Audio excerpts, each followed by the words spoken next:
Hi. Now we're going to answer some of your questions that you raised on Module 1. Let's now begin with the first question. What are the risks in doing psychological field research? Meron din tayong tinatawag na parang calculated risk. Pero bahagi na yan ng, uh, ng strategies mo sa research. Bahagi na yan ng plano mo.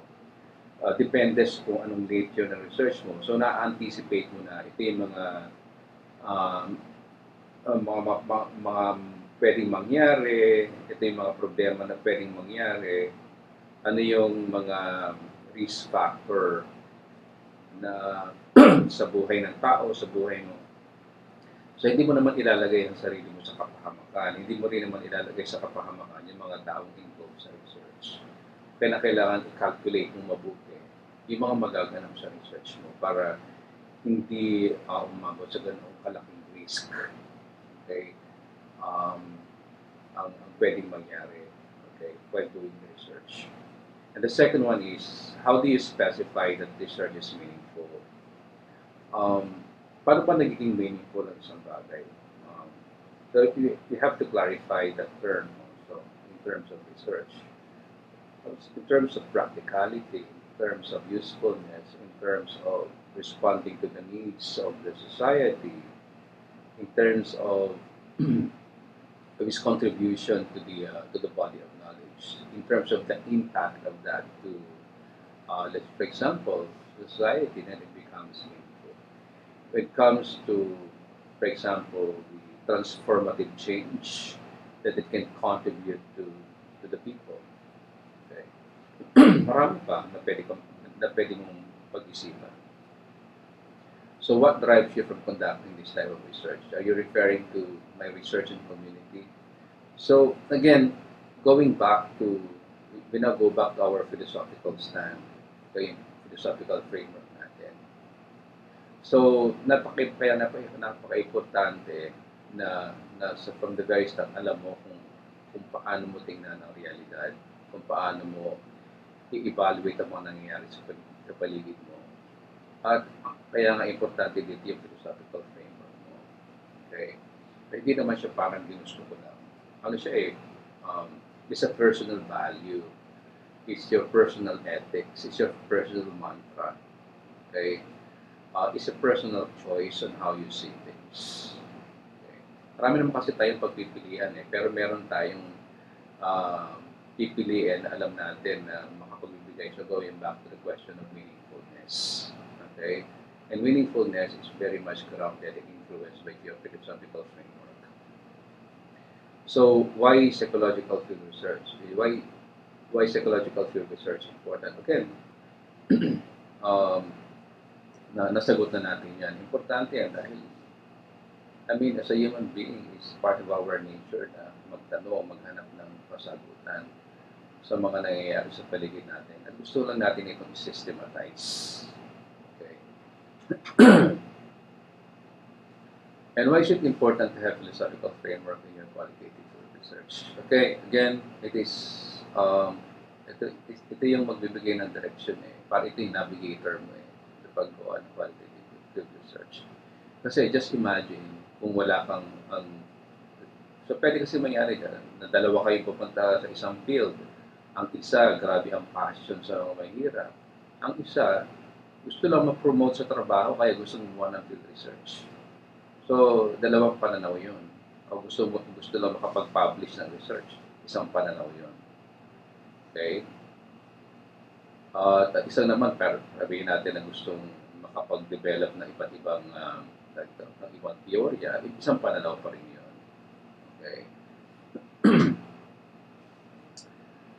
Number 6, how can we handle field research amidst pandemic? Isa yan sa pwede nyo ma-discover. I don't have a very clear answer for that. Kasi marami naman tayong pinanggagalingan na sitwasyon pandemic in terms of health, pandemic in terms of relationship, pandemic in terms of let's say socioeconomic condition, pandemic in terms of the welfare of children, the welfare of the senior citizen, the wealth the concerns of the environments, marami pa pwedeng pag-isipan.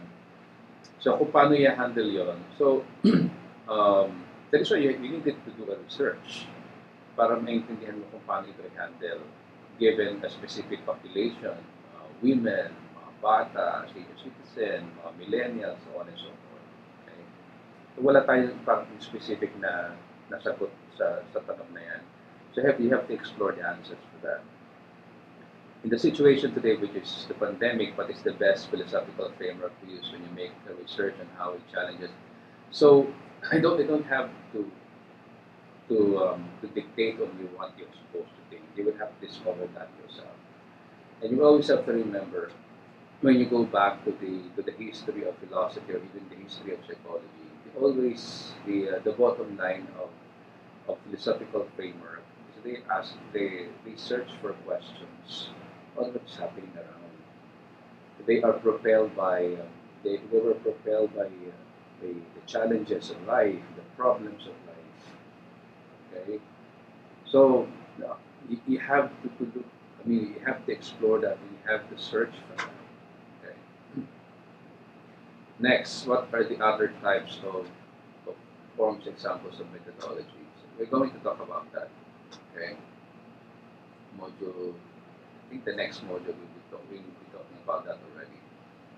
How do you identify the appropriate philosophical framework for our study?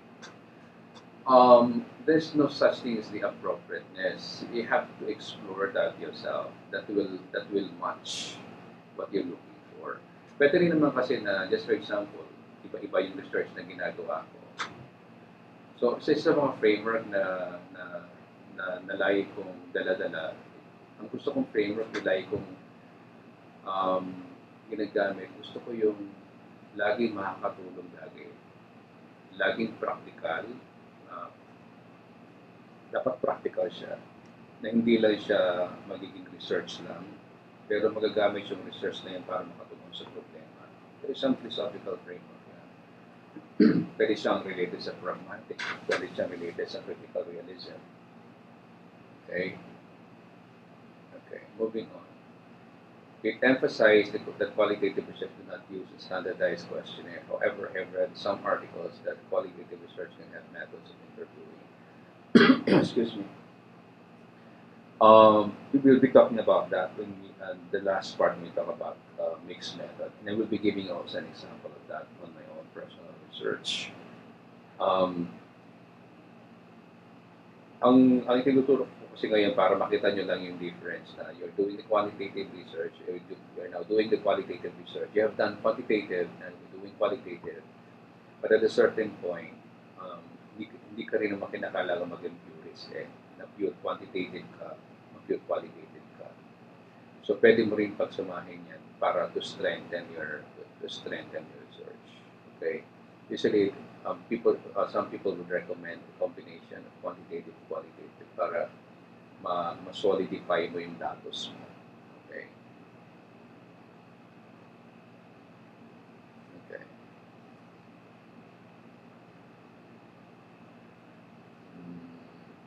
Are you going to mix up interviewing the participant and giving a several questions?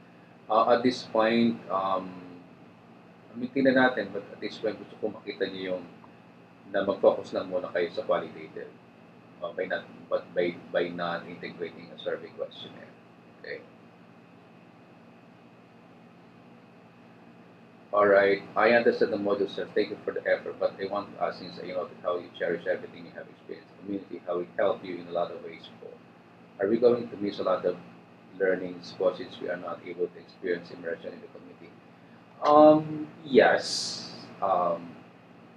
Kasi yung excitement ng qualitative research, you really have to immerse in the situation. But on the other hand, also, being in the pandemic is rich enough. Okay? Ito yung scenario natin So, napakahalaga yung scenario ngayon para makita natin yung proseso ng paggawa ng research sa panahon ng pandemya. So, in one sense, yes, may-meet mo yung dito to pang Halloween, but at the same time also, we are in a very significant scenario na na mahalaga na makita natin yung is yung proseso ng paggawa ng research na naka-quarantine ka. So kakaiba yun. So it's still a unique experience. So hindi natin pwedeng ibaliwala ito. Okay? The next one is, will our research still be valid if along the way we change our perspective? Yeah, pwede nang magbago ang perspective eh. Excuse me. Pwede magbago ang perspektibo. Minsan, yung mga sitwasyon, nagpapabago ng pananaw yan. For example, yung pagharap ko sa gera, yung pagkita ko sa gera talaga, yung pagkamatay ng mga ibang tao, yung pagsabog, pag-iyak ng mga bata. Yung mga sitwasyon, nagpabago ng paningin ko yun sa pagtingin ko sa psychology. Okay? In conducting field research, is it bad thing that our personal bias is present? Pag maging aware ka lang, andyan naman lagi ang bias eh. Sa lahat ng pagkakataon sa buhay natin, lagi may bias tayo. Pero para importante na maging mindful ka, maging aware ka, to draw the line between your own your personal bias at yung sa pagtingin mo sa datos. Na alam mo sa sarili mo na i-influensya mo na sarili mong karanasan, yung pagtingin mo sa data. Definitely makaka-apekto yun sa studies mo, lalo na hindi ka aware, lalo kapag hindi ka aware doon sa bias mo.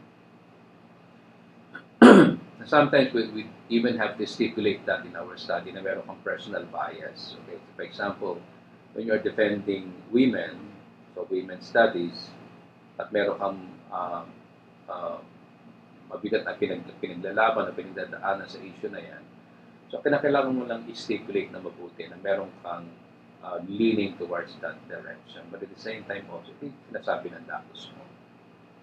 Okay? Does the amount, kasi track back, kasi kapag puro bias yung laman ng research mo, hindi mo ka nang gumawa ng research.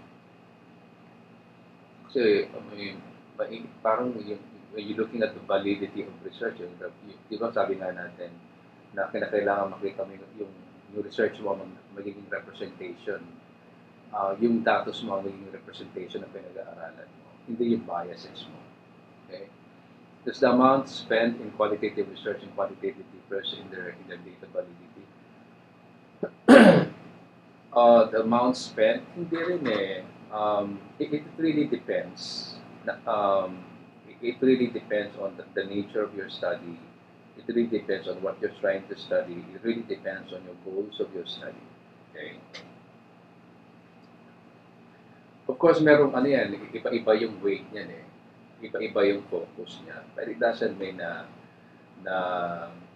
tawag dito na mas okay ang quantitative, mas okay ang qualitative. It really depends on the nature of your studies, at the goal of your study, and the purpose of your study. Hindi naman kinakailangan na pagsabungin natin itong dalawa na ito. Eh. They are both tawag dito, have proven their efficacy, proven their worth in terms of making sense of the let's say of a phenomenon or of the object of the study. Okay.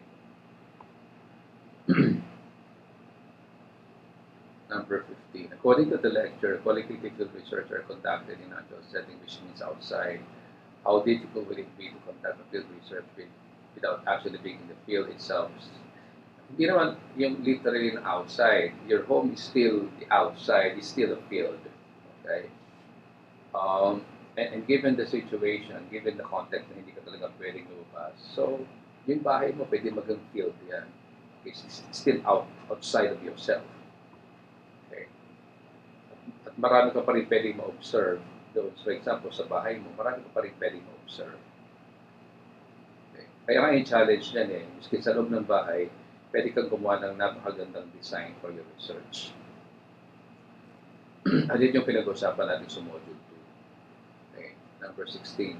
During earlier discussion, you had mentioned that in qualitative field, when you're already in the field, variables or topic itself may change. When the time comes, many variables arises. How would you distinguish the perfect variable to explore and learn?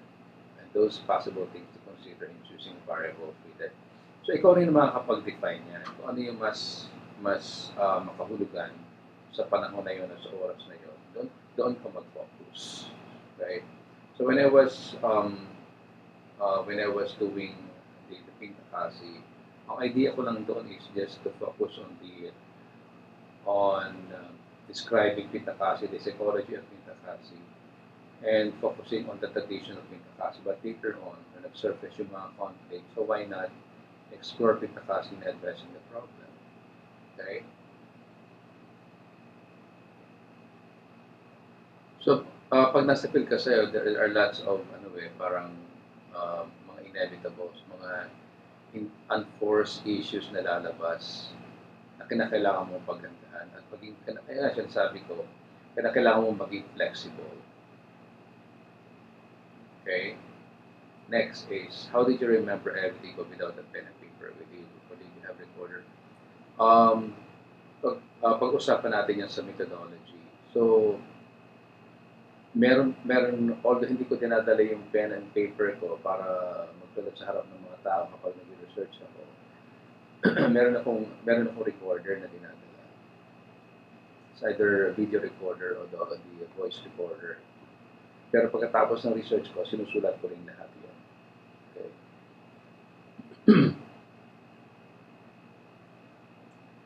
Are there any specific factors to consider when deciding on what philosophical frame? Specific factors to consider when deciding on what philosophical framework you should research it. Then, babalik ka pa rin sa karanasan mo eh. Ang karanasan ko kasi is, it would always involve dealing with the problem of society, especially the problem of poverty, problem of social justice, problem of oppression, or problem dealing with some um, some conflicts in education. So, yung karanasan mo rin magbubuo ng philosophical views mo eh. Dito. So yun, it's just basically about that. But of course, it's also about some influential people in your life. Just for example, my mentors before, my advisor before was also very influential to me. Pero nagkakatugmaran din kasi yung aming pananaw eh. At yung mga trabaho na ginagawa namin. Next. In what way we can at least experience being in the field amidst pandemics? Again, as I mentioned, your home is the field. Your kapitbahay is the field. Okay? And for example, the mass media can be the field. Okay? What you watch in the internet can be the field. You only have to find a way to create a strategy or use a methodology to delve deeper on that situation.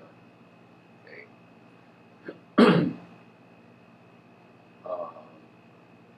Mary Claire. Okay, since qualitative is about observation rather than experimenting, how about if the research would like to observe the experimentation themselves? Would it be still called qualitative? For example, I did test salad.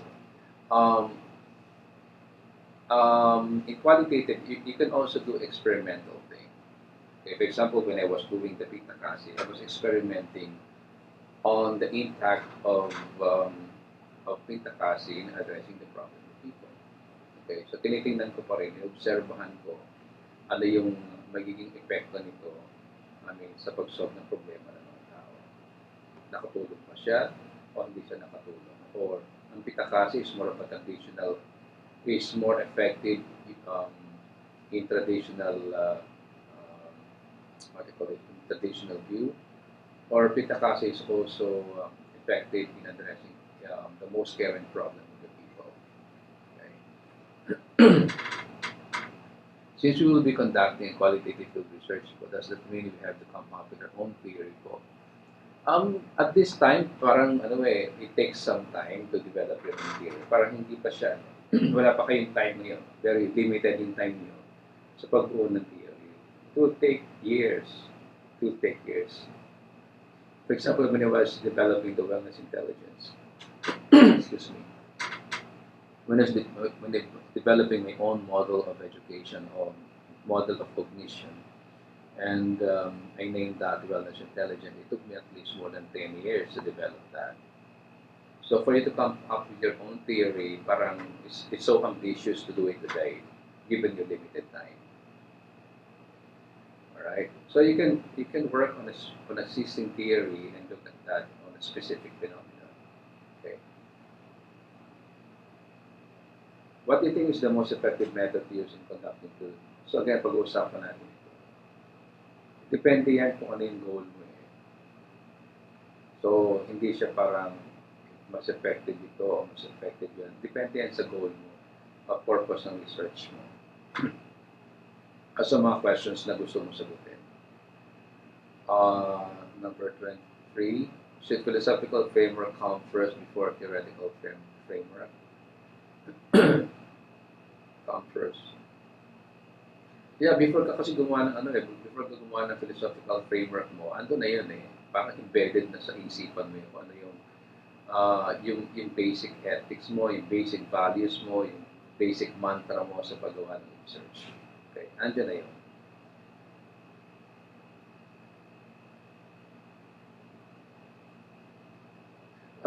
In your case kasi, nakisubala pa rin kasi kayo eh, kaya parang ang tendency parang mauna naman talaga.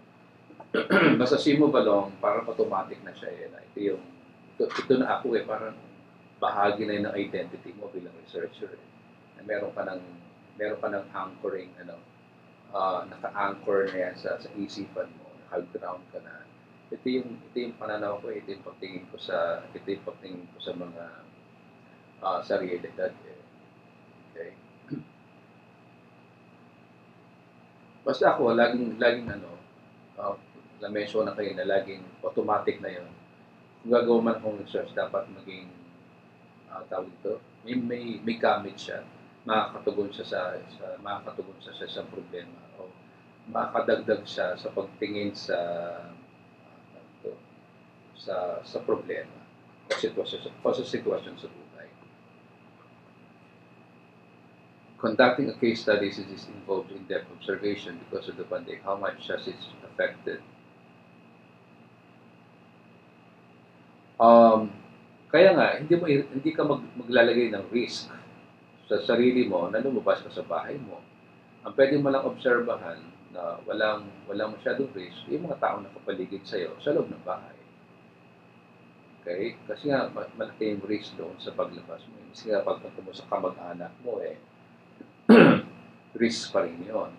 Pero yung pinakawalang risk, yung doon sa loob ng bahay. So, yun na yung field mo. Okay? Yung nakikita mo sa loob ng bahay mo. O yung natatanaw mo sa labas ng bahay mo. Tanaw ka lang. Okay? Pero yung tipong bababad ka, too risky yun. Okay? Baka makakuha ka ng virus sa paglabas mo ng bahay mo. My question, how does the pandemic affect the role of psychologists in developing interventions such as a case study? How does the pandemic affect the role of psychologists in developing interventions as a case study that's still very minimal? Actually, kung manonood kayo ng mga discussions sa Facebook, live Facebook, sa recorded, nangangapa yung mga psychologists kung anong gagawin. At doon sa pangangapa na yon, sa mga question mo, responsive pa talaga yung mga discussion na nangyayari doon. So, yung mga approaches na nangyayari doon sa pangangailangan ng tao. So, malaking question mark pa rin yun. So, mahalaga na kayo mismo rin, bilang nag-aaral ng psychology, nangangarap ng psychologist one day, this is an opportunity na makita nyo ano yung aking katuturan bilang ano ba yung aking silbi bilang psychologist sa panahon na ito. Kasi parang kung i-match mo yung napag-aralan natin sa pangailangan ng tao, parang ang layo-layo para makatugon siya. Sabihin natin mental health, pero anong klaseng mental health ang ibibigay mo sa mga tao? Let's for example, mag-online counseling ka, marami, for example, halos lahat ng mga mahihirap, iba yung uunahin nila na makipag-counseling ako dahil stress ako. Uunahin na lang muna nila yung, kasi magbabayad pa sila sa internet nila. Magkano internet data sa isang araw, 20 pesos. So, ibibili ko lang babayad ko ng internet para lang makipag-counseling ko, ibili ko na lang ng bigas. Okay? So, yun yung mga scenario na kinakailangan natin tingnan, yung practicality ng mga approaches na pwede natin gawin para makatugon talaga sa problema ng mga tao. Okay? Hindi klaro yung answer ko dyan dahil tawag dito, nalaman pa talaga mga psychologists sa bagay na ito.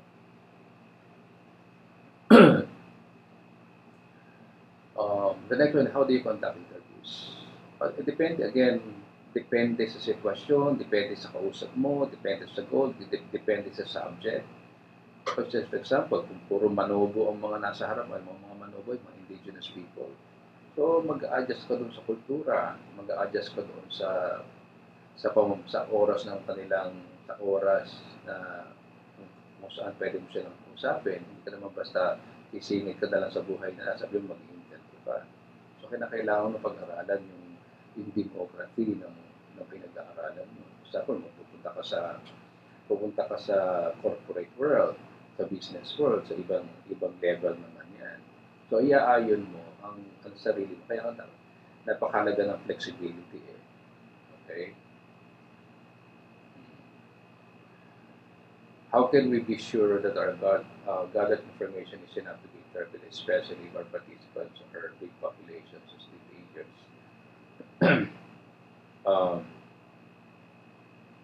Again, yung design ng pag-aaral mo ang magde-define, ang magbibigay ng sagutan dito.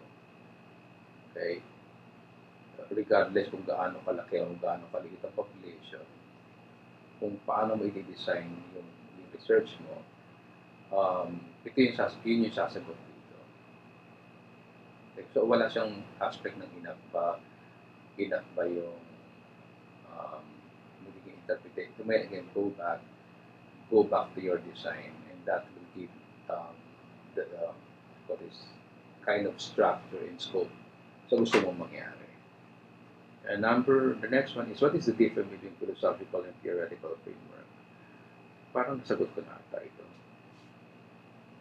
Kasi philosophical is your personal mantra, is your personal guide, your personal navigator. And theoretical framework is coming from a theory. Anong klaseng teorya ang gusto mo ang gusto mong imprint. Kasi pwede kasi na just for example, you are a follower of Freud. Pwede rin kasi yung standpoint mo ay nakapaloob din sa tawag dito sa isang teorya. Whereas philosophical framework is your general frame. And whereas when you're talking about theoretical framework, you can also use that as your general framework, but at the same time also in terms of your specific goals, the study. Ito yung gusto mong, this is the kind of theory you would like to dwell in. Okay? Ito yung theory din na mag-i-influensya sa bubuuin mo na research.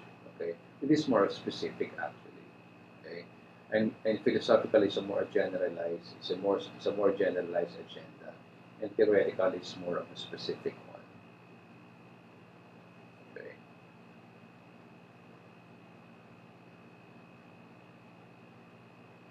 Actually, kung titingnan mo yung mga pragmatism and critical realism are the same notion. Kung titingnan mo naman yung napakaraming frameworks, nag-overlap din naman sila.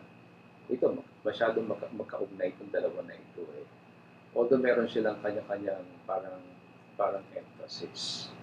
Itong critical realism may pinaghalo itong teorya at yung teorya at pragmatism. Okay. On the other hand, pragmatism is focusing more on targeting a specific solution to the problem. And critical is actually testing a specific theory, to address a specific problem. What is the difference between philosophical framework to framework alone? Framework can be any other framework. Philosophical is your rational, your reason, your logic, um, your intellect on looking at things. So framework can be any other framework. Is qualitative field research always accurate? At a certain point, there's always an accuracy. At a certain point, also there are also nuances. There are also gaps. Hindi naman lahat ng research merong tawag dito, merong sa quantitative nga, di ba, as I mentioned earlier, lagi tayo naglalagay ng margin of errors. Dahil hindi natin mape-perfect yung pagtingin natin sa isang bagay. There's always a margin of error on how we look at things. While watching the recorded lecture, I thought of how can we be guided on building solid methodological guidance to help us ensure reliability throughout the research process. So there's no such thing as solid guideline. Uh, it really depends on your design. It really depends on your goals. So hindi ka pwedeng sabihin paggawa ka na ito lang gagawin mo. Kaya nga the very start sinabi ko na is you will have to be very very flexible in looking at things because you can play with a lot of methods and methodology in finding out your specific concern or finding answer to your questions. How can we properly show our findings in our paper? How can we properly show our findings in our paper? So we will be working on that. There are so many ways. There are just so many ways in writing your paper in terms of qualitative research. And again, depending on the methodology and method that you're going to use. Aside from some types of methodology mentioned in Module 1, what are the types that we can use? We're going to talk about that in Module 3. I think we will start exploring this. What are the advantages and disadvantages of using qualitative research? Advantages of using qualitative research. Advantages is like mga advantages. First, you get into the different dimensions of the phenomena that you're trying to study. You get in touch with the reality of the people. You get in touch on you. For example, as a psychologist, you get in touch with your work as a psychologist in terms of your efficacy, in terms of your ano ba yung silbi mo sa isang problema. Some of the disadvantages is in time. Just for example, when I was doing one specifically, it took me more than 2 years to finish it. Yung mga yung mga changes na pwedeng mangyari, mga risk factors, mas maraming risk factors na hindi naman tawag dito, may risk factor na pwedeng life-changing, mga risk factor na pwedeng it will be detrimental to your own life. Meron naman mga risk na hindi naman ganun ka-detrimental sa life. Pero may mga risk. Magastos.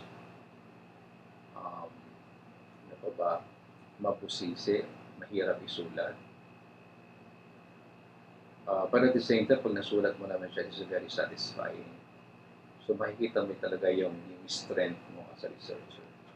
So yun yung mga ilang mga disadvantages. Okay. Given quarantine the quarantine protocol, what is the most efficient way to engage with our participants? It's just a very common thing. You just observe. You have to strengthen your observation skills. Okay, and you just really have to clarify the kind of methodology and methods you're going to use. Research design is very very important. Okay, so regardless kung nasaan kang sitwasyon, whether you are out of quarantine, you are in quarantine, okay, you can still do so many things. as long as klaro yung research design mo. Number 38, I discuss about ethical morality and how to come up with qualitative research. It also discusses the importance and the reason why research is important.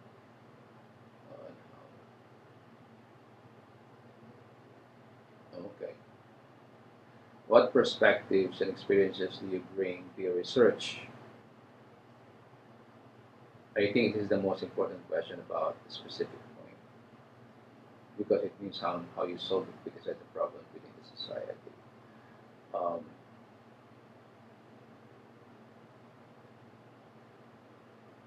yeah, I mean, at least you have to go back to your own experiences. You have to go back to your own principles in life, your own purpose.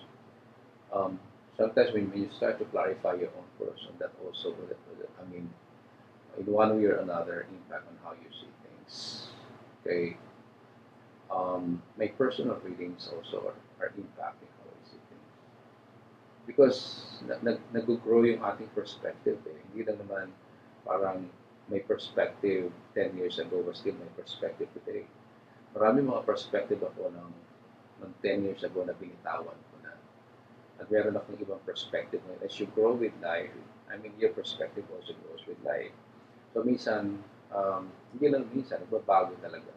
Nagbabago yung pananaw mo research as you develop in your own personal growth, in your own personal um, in your own personal life. Okay? Yun yung hindi mo siya pwedeng iwalay eh.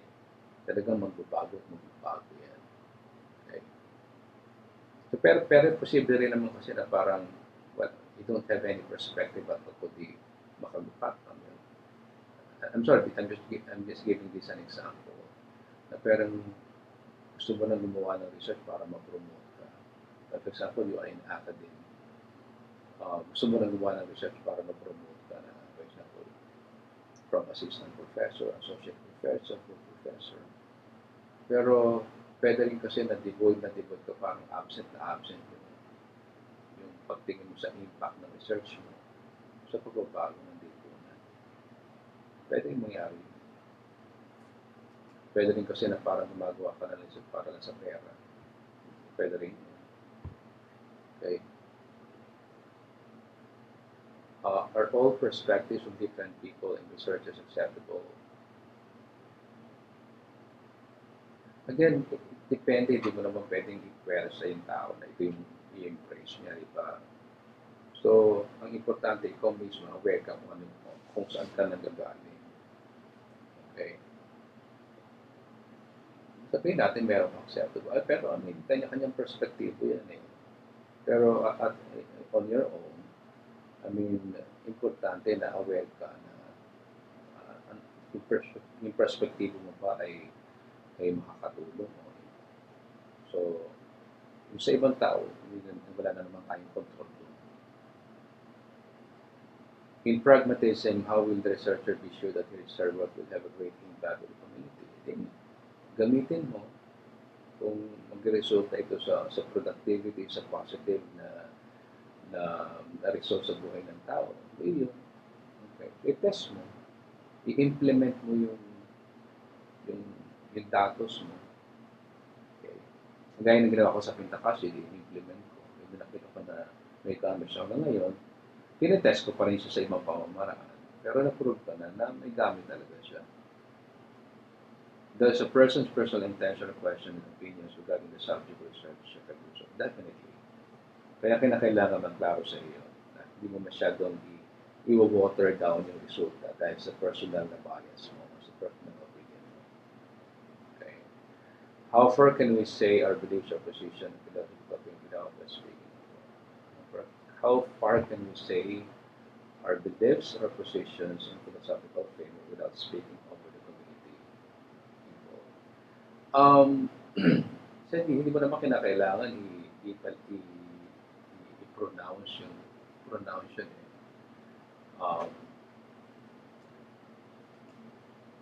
Hindi mo kinakailangan na tawag dyan, na sabihin sa tao na ito yung philosophical framework ko eh. Ikaw na rin mismo maka-observe sa relationship mo sa mga tao. Kasi for example, when you're dealing with a community, doon pa lang sa pagpasok mo pa lang sa community, yung perspective mo na agad, yung framework mo na agad, ang magagamit sa iyo, how to deal with them.